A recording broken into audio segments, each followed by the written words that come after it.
Mentor Sunil Jaran Syed ने सवाल किया है वर्चुअल ऑटिज्म के बारे में। हालांकि इसके ऊपर बहुत सारे वीडियोस ऑलरेडी मैं दे चुका हूं, फिर भी जब भी आप सवाल करते हैं मेरी कोशिश रहती है कि हर एक कमेंट को लेकर के उस पर एक स्पेसिफाइड वीडियो आपको दिया जा सके। चैनल को सब्सक्राइब कीजिए, लाइक कीजिए, शेयर कीजिए, पूरी दुनिया में फैला दीजिए। मुझसे कंसल्ट करने के लिए 8166790299 डायल कर सकते हैं। +91 जरूर लगाएं अगर आप इंडिया के बाहर से कॉल कर रहे हैं। इंडियन कंसल्टेशन 1000, इंडिया के बाहर से कॉल कर रहे हैं 3000 रुपीज़ अकाउंट ट्रांसफर देकर आप मेरा अपॉइंटमेंट इजीली ले सकते हैं। तो चलिए बात करते हैं वर्चुअल ऑटिज्म के ऊपर।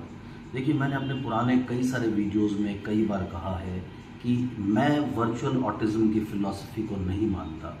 वर्चुअल मीन्स जो इमेजिनरी है, यानी आप ये सोच सकते हैं कि सिम्टम्स सारे आ रहे हैं, लेकिन एक्चुअली जो डायग्नोज करके भी दे रहा है he is also not convinced it is autism.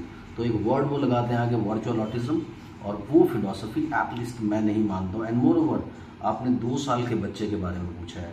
मैं 3 साल के छोटे बच्चे, जो बच्चे 3 साल से ज़्यादा छोटे हैं, 3 साल से छोटे हैं, जिनकी उम्र 3 साल से कम है, उन बच्चों को ऑटिस्टिक लेबल नहीं करता, क्योंकि मुझे पता है कि उन बच्चों में 100% चांसेस हैं कि विदाउट लेबलिंग हम अपने एफर्ट करके 3 साल तक तो नॉर्मल कर सकते हैं उनको। तो क्यों चक्कर में पड़ना यार।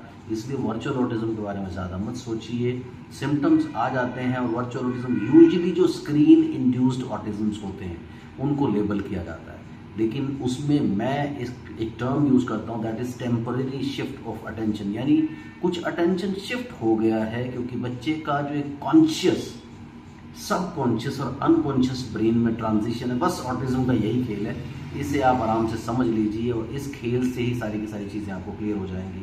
सो ज़रा सा बच्चा क्या होता है, कॉन्शियस से सबकॉन्शियस की तरफ चला जाता है। इस वजह से वो ऐसा लगता है कि वो फोकस नहीं कर रहा, क्योंकि वो फोकस इसलिए नहीं कर रहा है क्योंकि उसको क्या, वो स्क्रीन देखने की वजह से वो इमेजिनरी वर्ल्ड को हर वक्त फोकस करता रहता है, यानी अपने वर्ल्ड को फोकस करता रहता है। इसलिए इन बच्चों को आप ऑटिस्टिक नहीं कह सकते हैं, क्योंकि सिर्फ कॉन्शियस से सबकॉन्शियस की तरफ वो गए हैं, और इन्हें वापस टर्न करना, रिवर्स करना बहुत इजी होता है अगर आप टाइमली एक्शन लें। यूजुअली पेरेंट्स क्या करते हैं, वो इधर उधर ये सब चीज़, हालांकि मैं सच बताऊं कि 3 साल के छोटे अगर बच्चे होंगे, जो बच्चे 2 साल, 2.25 साल, 2.5 साल के हैं, उनको इतना इंटेंसिव थेरेपी की ज़रूरत नहीं पड़ती।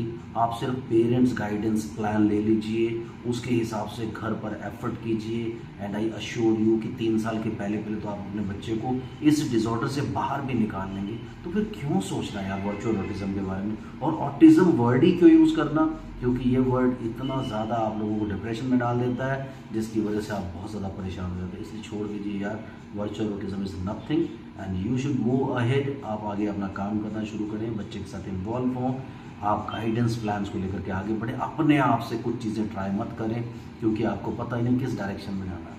इसलिए प्रॉपर डायरेक्शन ले करके अपने बच्चे को ठीक कर लें, क्योंकि वर्चुअल ऑटिज्म अगर किसी ने कहा है तो कुछ नहीं है। और अगर क्लासिकल ऑटिज्म कोई चीज़ है, वो इम्पेक्ट करती है, वो अफेक्ट करती है।